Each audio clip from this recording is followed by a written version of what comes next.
Hello student, I am Mr. Park SB, Geography Department.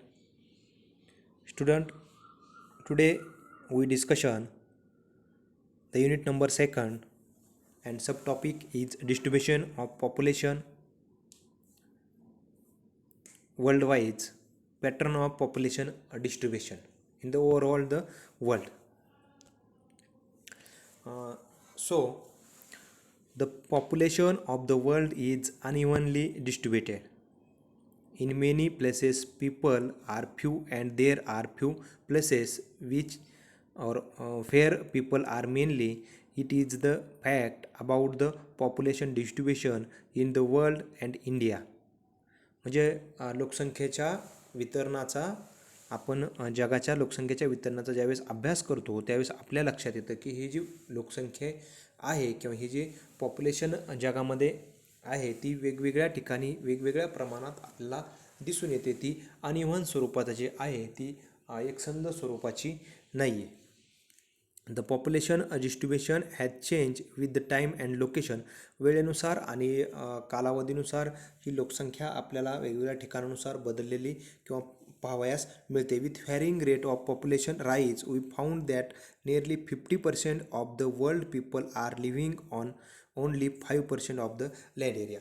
म्हणजे जगातली जवळजवळ 50% जी लोकसंख्या आहे ती लोकसंख्या फक्त आणि फक्त 5% जागेवरतीच राहताना आपल्याला दिसून येते. म्हणजे जगामधला जो काही जमिनीचा भाग लोकांना राहण्यासाठी उपयुक्त आहे किंवा लोक त्या ठिकाणी वेगवेगळे व्यवसाय करू शकतात असा एकूण पृथ्वीचा जो काही 5% भाग आहे त्या 5% भागावर जगाची एकूण लोकसंख्येच्या 50% लोकसंख्या जवळजवळ त्या ठिकाणी राहताना आपल्यास पाहावयास मिळते. मग ईस्ट आशियासारखा जो भाग असेल, भारत, चायना, जगातले सगळ्याच most population countries of the world आहेत त्या ठिकाणी आपल्याला ही लोकसंख्या पाहावयास मिळते.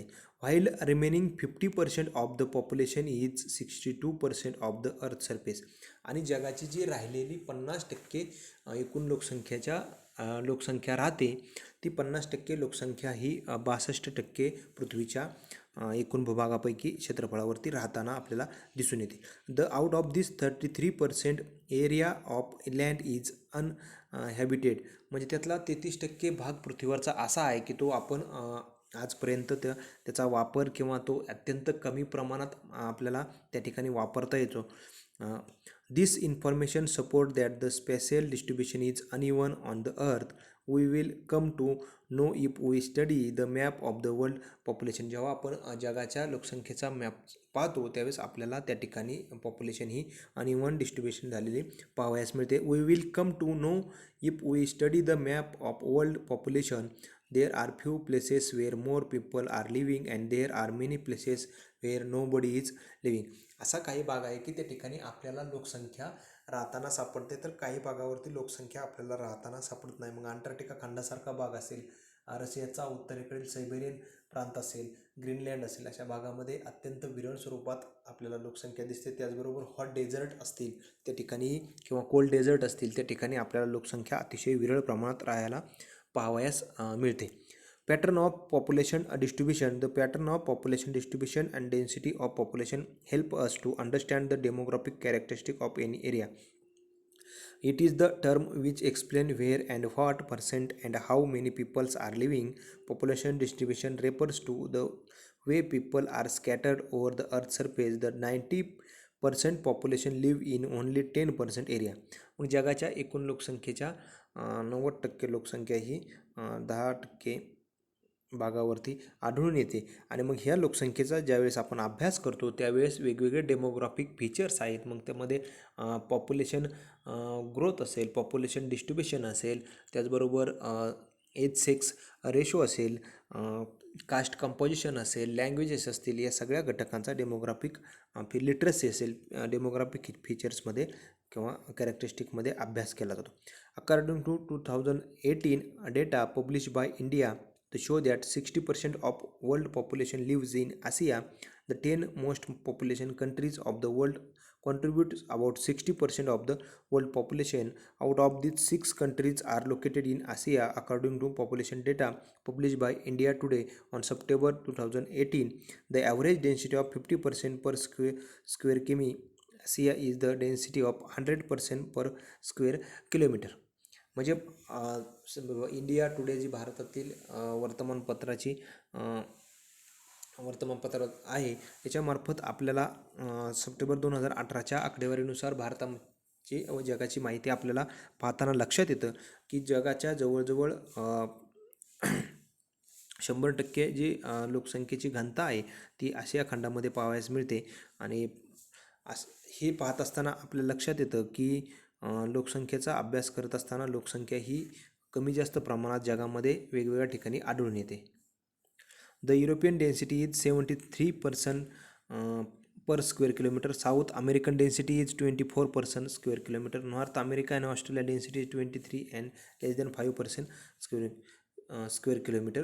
The ratio is the density of particular area of population. It is usually measured in person per square kilometer. The formula of density is given below.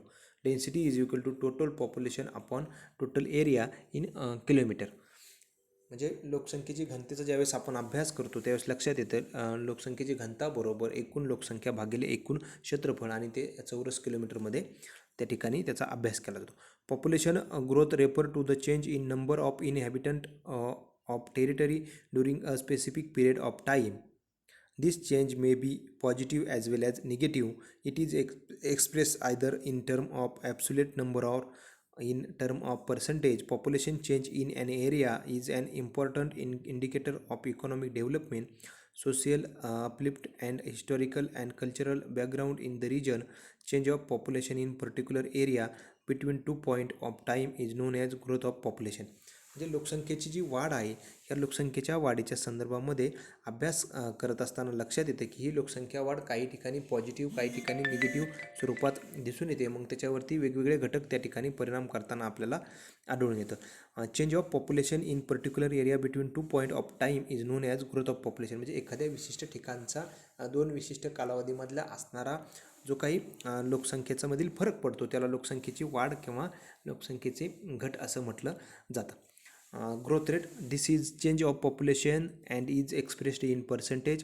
Natural growth of population, this is the population increase by difference between birth and death in a particular region between 2 points of time. Positive growth of population, this happen when the birth rate is more than death rate between 2 points of time or when people from other countries migrate permanently to a region. Negative growth of population, if the population decrease between 2 points of time it is known as negative growth of population. It occurs when the birth rate falls below the death rate or people migrate to other countries. There are main 3 components of population change: birth rate, death rate and migration. म्हणजे लोकसंख्येच्या मध्ये महत्त्वाचे प्रमुख 3 घटक परिणाम करताना दिसतात: जन्मदर, मृत्यूदर आणि स्थलांतर. अशा घटकांचा त्या ठिकाणी त्या लोकसंख्येवरती परिणाम होतो आणि मग ती लोकसंख्या त्या ठिकाणी पॉझिटिव्ह निगेटिव्ह स्वरूपामध्ये वाढताना आपल्याला दिसून येते. थँक्यू.